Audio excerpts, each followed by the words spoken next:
We huddle in here, under the bald head of a burr bulb, and the upside-down stairs.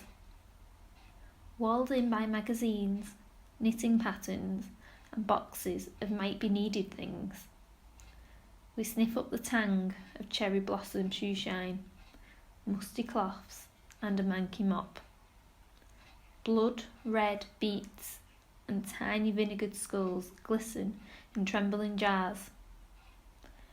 A jangle of keys from doors to lost worlds. We are tied in with string in our prison. We hold our breath and each other, listening for the drone of approaching bombers. The sudden halt of an engine. The deafening silence. Is this one for us? Not this time. It rocks the nearby school and we can breathe again. The dreams still haunt me, the child's mind like a sponge, absorbing good and bad. But I saw the beating heart of London, rising above a sea of rubble, defiant in the smoke.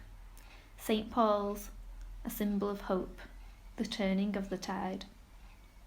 Sailing out on open water, under a wide open sky, or under the grimy spires of a northern town, freedom tastes the same.